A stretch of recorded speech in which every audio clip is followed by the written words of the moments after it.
শীতকাল মানেই হচ্ছে পিঠে, আর সবার ঘরে ঘরে থাকে পিঠে। বাঙালি বলতে সবার ঘরে ঘরে পিঠে থাকবে এই শীতকালে। আর যদি হয়ে যায় এরকম সুস্বাদু একটি পিঠের রেসিপি, তাহলে তো কোনো কথা নেই। যে পিঠে বানাতে কোনো ঝামেলা নেই, লাগবে না চালের গুঁড়ো, আটা, ময়দা ছাড়াই তোমরা দুর্দান্ত এই পিঠাগুলো বানিয়ে নিতে পারবে। এই পিঠাগুলো বানানোর জন্য শুধুমাত্র সুজি লাগবে। সুজি দিয়ে এরকম নরম তুলতুলে সুস্বাদু পুলি পিঠার রেসিপি খেতে লাগে দুর্দান্ত, অসাধারণ। একবার হলে অবশ্যই সবাই ট্রাই করবে এই পিঠেগুলো। একটা ভেঙে দেখাচ্ছি, দেখতে পাচ্ছ কীরকম নরম তুলতুলে পিঠাগুলো। আর এখন আমি এখানে একটা কড়াই বসিয়ে দিয়েছি। কড়াইতে আমি দিয়ে দিব হচ্ছে ছোটো বাটির 2 বাটি জল দেব। আর কড়াইটা হালকা একটু আগে থেকেই আমি বসিয়ে দিয়েছি। গ্যাসের ফ্লেমটা কিন্তু একদম নর্মালে রাখবো, বেশি হাই করা যাবে না, নয়তো পুড়ে যাবে। আর এখানে আমি 2 বাটি জল দিয়ে দিয়েছি। এখন এখানে দিব স্বাদ মতো একটুখানি লবণ। তারপর আমি একটু নেড়ে নেব। নেড়ে নিয়ে আমি এখানে দিয়ে দিব হচ্ছে আধা চামচ, 4 চামচের আধা চামচ ঘি। ঘিটা দিয়েছি একটা দারুণ একটা ফ্লেভার আসে, তার জন্য তোমরা চাইলে এটা নাও দিতে পারো। এটা একদম মানে দিতে হবে এমন কোনো ইয়ে নেই, না দিলেও হবে। আমি দিয়েছি জাস্ট একটু ভালো একটা ফ্লেভার আসবে তার জন্য। আর দিয়ে আমি একটুখানি ফুটিয়ে নেব। এটা বেশি ফোটানোর প্রয়োজন না, হালকা যখন একটু জলটা ফুটে উঠবে তখন আমি একটু দিয়ে দেবো হচ্ছে সুজিগুলো। আর আমি এখানে হালকা ফোটানোর অপেক্ষায় 2 থেকে 3 মিনিট অপেক্ষা করেছি। দেখো জলটা আমার একটু ফুটে উঠেছে। এখন আমি এতে দিয়ে দিব হচ্ছে সুজি। আমি যে বাটি পরিমাণে জল দিয়েছিলাম ওই বাটির 1 বাটি সুজি আমি এতে দিয়ে দিব। তোমরা চাইলে সুজির পরিমাণটা বাড়িয়ে দিতে পারো। সুজি বাড়িয়ে দিলে জলের পরিমাণটা বাড়িয়ে দিতে হবে। যদি 2 বাটি জল দাও তাহলে তাতে 1 বাটি সুজি দিবে। 4 বাটি দিলে হচ্ছে তোমরা এখানে 2 বাটি সুজি দিতে পারো। আমি এখানে জলটা আমার হালকা, আমি এখানে দেখো 1 বাটি সুজি আবার কিন্তু একসাথে দিতে যাবে না, অল্প করে করে দেবে। তারপর হচ্ছে অল্প অল্প করে সুজিগুলো ঢেলে দেবো। তারপর দেখো এটা ততক্ষণ পর্যন্ত না গ্যাসটা একদম লোতে রাখতে হবে, আর এটাকে অনবরত নাড়তে হবে যেন মানে লেগে না যায়। আর এটা সুন্দর একটা ডো তৈরি হয়ে যাবে অল্প আছে। এটাকে ভালো করে এভাবে করে নেড়ে নিতে হবে। আর একদম কেননা এটা একটা সুন্দর একটা ডো তৈরি হয়ে যাওয়া পর্যন্ত আমরা এটাকে নাড়তে থাকবো। আর মনে রাখতে হবে গ্যাসের এটা আঁচটা কিন্তু বাড়িয়ে দেওয়া যাবে না, একদম লোতে রাখতে হবে। আর এইভাবে করে আস্তে আস্তে একটু সময় ধরে আমরা ভালো করে একটা ডো তৈরি হওয়া পর্যন্ত অপেক্ষা করব। এখানে আমার লেগেছিল 8 থেকে 10 মিনিটের মতো। তারপর দেখো আস্তে আস্তে আমার ডোটা কিন্তু তৈরি হচ্ছে, দেখতেই পাচ্ছ কত সুন্দর একটা ডো তৈরি হতে যাচ্ছে। আর একটু সময় লাগবে এই যা। তারপর এরকম করে আস্তে আস্তে নেড়ে নেব, আর যেন লেগে না যায় সেদিকেও কিন্তু খেয়াল রাখতে হবে। দেখতেই পাচ্ছ আমার ডোটা তৈরি হয়ে গেছে। এখন আমি হচ্ছে এটাকে নামিয়ে নেব। আমার ডোটা সম্পূর্ণ তৈরি হয়ে গেছে। আমি এটাকে একটা প্লেটের মধ্যে নামিয়ে নিচ্ছি। আর এখন কিন্তু আমি গ্যাসটা অফ করে দিয়েছিলাম, অফ করে দিয়ে হালকা একটু নেড়ে নিচ্ছি। গ্যাসটা পুরোপুরি অফ হয়ে গেছে এখন আর নেই। আর এখন আমার দইটা দেখতে পাচ্ছ কত সুন্দর হয়ে গেছে। এখন আমি নামিয়ে নিলাম, একটা প্লেটে আমি নামিয়ে নিয়েছি। আর প্লেটের মধ্যে আমি আগে থেকে অল্প একটু তেল ব্রাশ করে রেখেছি, মানে যেন লেগে না যায় ওই জন্য। আর এখন আমি এটাকে হচ্ছে রেখে দিব 15 মিনিটের জন্য, একটু ঠান্ডা হওয়ার জন্য। তারপর আমি এটা দিয়ে একটি সুন্দর করে পিঠা তৈরি করব, পরে দেখাবো। আর এখন এখানে দেখো আমি পুরটা তৈরি করে নেব। পুরটা তৈরি করার জন্য আমি এখানে একটা বাটি নিয়েছি, বাটিতে নিয়েছি আমি নারকেল। আমি এখানে নারকেলটা কুড়িয়ে নিয়েছি। আর এতে নারকেলের সাথে দিয়ে দিচ্ছি হচ্ছে 3-4 চামচ গুঁড়ো দুধ দিয়ে। আর এখানে আমি দিব এখন চিনি। চিনিটাকে আমি গুঁড়ো করে নিয়েছি, তোমরা চাইলে গোটা, আসলে গুঁড়ো দিয়েছি যেন ভালো করে এটার সাথে মিশে যায়, যেহেতু আমি পুরটাকে আলাদা করে চুলায় বসাবো না, তার জন্য মিষ্টিটা চিনিটা মেশানোর জন্য এটার সাথে ভালো করে আমি চিনিটাকে গুঁড়ো করে নিয়েছিলাম। আর এখানে আমি অল্প পরিমাণে চিনি অ্যাড করেছি। আমি এখানে 3-4 চামচ চিনি গুঁড়ো দিয়েছি। আর নারকেল নিয়েছিলাম আমি একটা, পুরোপুরি দিইনি। তারপর আমি এখন হচ্ছে সবগুলো উপকরণ একটা চামচ দিয়ে ভালো করে মিশিয়ে নেব। আমি আবারও বলছি, এটাতে আমি চিনিটা গুঁড়ো করে নিয়েছি এই জন্য যে যেহেতু আমি পুরটাকে আলাদা করে চুলায় বসাবো না, তার জন্য। আর গোটা দিলে হয় চিনিটা মেশে না অত ভালো করে, তার জন্য। আর একটা মানে ইয়ে হয়ে যায়। আর এখন দেখো আমার ডোটা আমি চলে এসেছি 15 মিনিট পর। এটা এখন পুরোপুরি ঠান্ডা হয়ে গেছে। এখন আমি এটাকে হাত দিয়ে একটুখানি ভালো করে মেখে সুন্দর করে ডোটাকে আরেকটু করে নেব। তার জন্য আমি হাতে একটুখানি তেল মেখে নিয়েছি। তেলটা মেখে নিয়ে দেখো আমার সুন্দর করে একটা হয়ে গেছে। এখন আমি এখান থেকে অল্প পরিমাণ করে নিয়ে আমি এখন পিঠা তৈরি করব। আর রেসিপিটি যদি ভালো লেগে থাকে প্লিজ সবাই অবশ্যই কমেন্টে বলবে। আর এরকম ভালো ভালো রেসিপি পেতে চ্যানেলটি সাবস্ক্রাইব করে পাশে থাকবে। আর এখন আমি দেখো এখানে তেলটা হাতে ভালো করে লাগিয়ে নিয়েছি আর অল্প অল্প করে নিয়ে এটাকে আমি এখন পিঠা আকারে বানিয়ে নেব। আর এখন ভালো করে আমি হাতে একটু গোল করে নিচ্ছি 2 হাত দিয়ে। নিয়ে এখন দেখো আমি পিঠার শেপটা তৈরি করে নিচ্ছি। এটা আমি পুলি পিঠা বানাবো। এই পিঠা কিন্তু 2 ধরনের বানানো যায়। আজকে আমি এটা দেখাচ্ছি। যদি দেখতে চাও অন্য দিন আরও অন্য একটি রেসিপি নিয়ে আসবো অবশ্যই। আর দেখো এখন আমি এখানে পুরটা দিব। এই পিঠার মধ্যে পুরটা একটু বেশি দিলে না খেতে কিন্তু দারুণ টেস্টি হয়। আর দেখো এখানে আমি পুরটা দিয়ে দিচ্ছি। এখন আমি একটু বেশি করে পুরটা দিচ্ছি, কেননা পিঠাগুলো বললাম না পুরটা বেশি করে দিলে খেতেও কিন্তু দুর্দান্ত হয়। আর দিয়ে এখন আমি দেখো এভাবে করে দুটো সাইড এখন একসাথে করে নিচ্ছি। নিয়ে এখন আমি এটাকে একটুখানি ডিজাইন করব। আর ডিজাইনটা করব কিন্তু আমি কি দিয়ে বলো তো? আমি এই ডিজাইনটা করার জন্য নিয়েছি লেখার মতো যে কলমগুলো হয় না, ওই কলমটা দিয়ে, কলম আর একটা চামচ।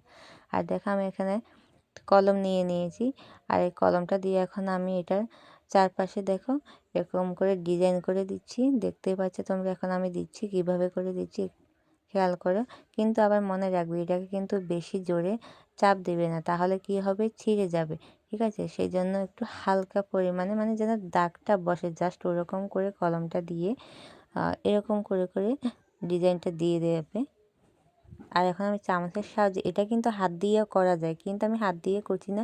এটা খুবই নরম তুলতুলে আর মানে হাত দিয়ে না, এটা একটু অন্যভাবে দেখালাম। এই ডিজাইনটা কিন্তু হাত দিয়েও করা যায়। আমি আজকে একটু চামচ দিয়ে করলাম। আর দেখো চামচের পাশ দিয়ে আমি এখানে একটু করে এরকম করে কেটে দিয়ে আমি একটু ডিজাইন করে নিচ্ছি। দেখতেই পাচ্ছ কীরকম, খুবই সহজ। এটা অত কোনো কষ্ট নেই বা ঝামেলা নেই। দেখতে পাচ্ছ কত সুন্দর পিঠে তৈরি হয়ে গেছে আমার।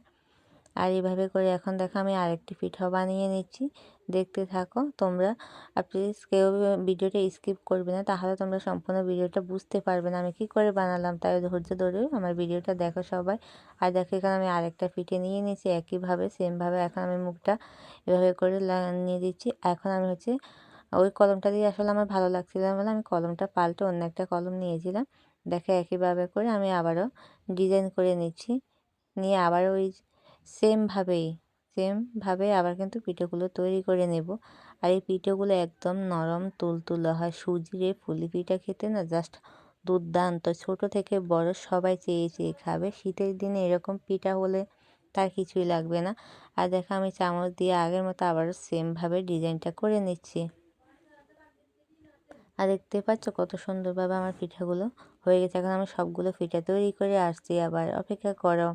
এখন আমি সেমভাবে সবগুলো পিঠা তৈরি করে চলে আসছি। আর দেখো আমার সবগুলো পিঠা তৈরি হয়ে গেছে। এখানে আমি এখন পিঠাগুলো ভেজে নেব। তেলটা আমি আগে দিয়ে দিয়েছিলাম আর পিঠাগুলো দিয়ে দিয়েছি। দেখতে পাচ্ছি এখানে আমি 1 থেকে 1.5 মিনিট অপেক্ষা করে পিঠাগুলো এপিট ওপিট করে দেব। মানে তাহলে দু পিঠে খুবই সুন্দরভাবে হয়ে যাবে। এখানে আমি 1 থেকে 1.5 মিনিট অপেক্ষা করছি। আর আমার পিঠাগুলো এখন 1 পিঠ হয়ে গেছে। আমি এখন এপিট ওপিট করে দিব পিঠাগুলোকে। সবগুলো পিঠা আমি সেমভাবে করে দিব। আর এটা পিঠাগুলো এপিট ওপিট করার সময় কিন্তু সাবধানে করবে, নয়তো ভেঙে যাওয়ার সম্ভাবনা থাকে, কেননা পিঠাগুলো খুবই নরম তুলতুলে। তার জন্য একটু আস্তে করে দিতে হবে, খেয়াল রাখতে হবে যেন পিঠাগুলো না ভেঙে যায়। খুবই সাবধানের সাথে দিতে হবে। আর এদিকে দেখো আমার সবগুলা পিঠা তৈরি হয়ে গেছে খুব সুন্দরভাবে। এখন আমি এগুলোকে নামিয়ে নেব। আমি একটা চাকনের সাহায্যে এই পিঠাগুলো এখন আস্তে আস্তে নামিয়ে নিচ্ছি। সবগুলো পিঠা নামানো হয়ে গেছে। আমি একইভাবে আবারও বাকি পিঠাগুলো দিয়ে দিচ্ছি তেলের মধ্যে। বাকি পিঠাগুলো আমার দেওয়া হয়ে গেছে। এখন আমি আবারও সেমভাবে অপেক্ষা করে পিঠাগুলোকেও ভেজে নিয়েছি। দেখতেই পাচ্ছ আমার সবগুলো পিঠা বানানো হয়ে গেছে আর কত সুন্দর হয়েছে। কিন্তু এখন আমি এটাতে আরেকটু কাজ করব। তোমরা চাইলে কিন্তু এই পিঠাগুলো এখন যেভাবে আছে এভাবেও খেতে পারো, কিন্তু না আমি করব এই পিঠাগুলোকে আমি শিরায় দিব, মানে চিনির শিরা তৈরি করবো, শিরার মধ্যে দিব। তোমরা চাইলে কিন্তু এভাবেও খেতে পারো শিরায় না দিয়ে, কিন্তু আমি শিরাতে দিব। ওভাবে খেতেও কিন্তু আরও দুর্দান্ত হয়। শিরাটি তৈরি করার জন্য আমি যে বাটি সুজি নিয়েছিলাম ওই বাটির হাফ বাটি আমি এখানে চিনি নিয়েছি।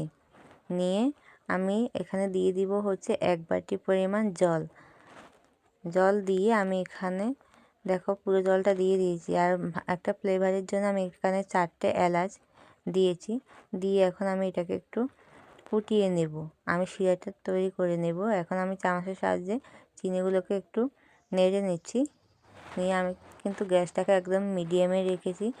আর দেখো আমার শিরাটা তৈরি করতে বসিয়েছি। এখন দেখতেই পাচ্ছ একটু নেড়ে নিচ্ছি। আর শিরাটা তৈরি হয়ে গেছে কী করে বুঝবে? এভাবে হাত দিয়ে দেখবে, একটু যখন দেখবে আঠালো ভাব আছে তখন বুঝতে হবে যে শিরাটা তৈরি। বেশি আঠালো নয়, কারণ এই শিরাটা একটু পাতলা করে রাখতে হয়, বেশি ঘন হতে পারবে না।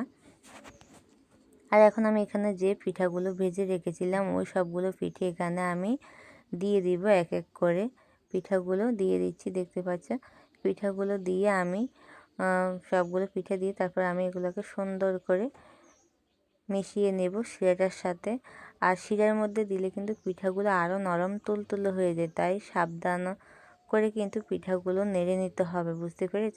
এরকমভাবে নাড়তে হবে খুবই আস্তে আস্তে করে, নয়তো ভেঙে যাবে। কেননা পিঠাগুলো এমনিতে নরম তুলতে তারপরে শিরা দিলে তো পিঠাগুলো আরও নরম হয়ে যায়, তার জন্য। আর এভাবে করে দেখো আমার সবগুলো পিঠে আমি কিন্তু সুন্দর করে শিরাটার সাথে মিশিয়ে নিয়েছি, দেখতেই পাচ্ছ কত সুন্দর হয়েছে। আর আমি এটাকে শিরাটার সাথে মিশিয়ে হচ্ছে আমি এখানে 10 মিনিট রেখে দিয়েছিলাম। 10 মিনিট পরে আমি পিঠাগুলো সবগুলো নামিয়ে নিচ্ছি। ওটা তোমাদেরকে দেখানো হয়নি, কারণ অনেক বড় হয়ে যেত, তার জন্য। আর এখানে দেখো আমি আস্তে আস্তে করে পিঠাগুলো নামাচ্ছি, কারণ এগুলো খুবই নরম তুলতুলো হয়ে গেছে শিরায় দেওয়াতে। আরও আমি প্লেটের মধ্যে সবগুলো পিঠা নামিয়ে নিয়েছি, দেখতেই পাচ্ছ কত সুন্দর। আর এখন আমি এখানে সুন্দর দেখানোর জন্য আমি একটুখানি বাদামকে গুঁড়ো করে জাস্ট এটার উপরে দিচ্ছি। আর এই পিঠাগুলো দেখতেই পাচ্ছ কত সুন্দর লোভনীয় হয়েছে। আর আমি চামচ দিয়ে একটা ভেঙে দেখাচ্ছি এগুলো কীরকম নরম তুলতুল হয়েছে। দেখো, দেখতেই পাচ্ছ যেরকম দেখতে হয়েছে খেতেও কিন্তু দুর্দান্ত হয়েছে পিঠাগুলো খেতে। আর এরকম ভালো ভালো রেসিপি পেতে প্লিজ আমার চ্যানেলটি সাবস্ক্রাইব করে পাশে থেকো। আর নতুন বন্ধু হয়ে থাকো চ্যানেলটি সাবস্ক্রাইব করো। সবাইকে অনেক অনেক ভালোবাসা এতটা সময় আমার সাথে থাকার জন্য, ধৈর্য ধরে আমার ভিডিওটা দেখার জন্য। সবাইকে অনেক অনেক ভালোবাসা। সবাইকে বলবো শীতকালে এরকম একটা পিঠার রেসিপি অবশ্যই তোমরা করবে, বানিয়ে খেয়ে আমাকে কমেন্ট করে জানাবে কেমন হয়েছে পিঠাগুলো। সুজির পুলি পিঠে। সবাই ভালো থেকো, সুস্থ থেকো। আর আমার সাথে থাকার জন্য সবাইকে অনেক অনেক ভালোবাসা। টাটা সবাইকে, আজকের মতো।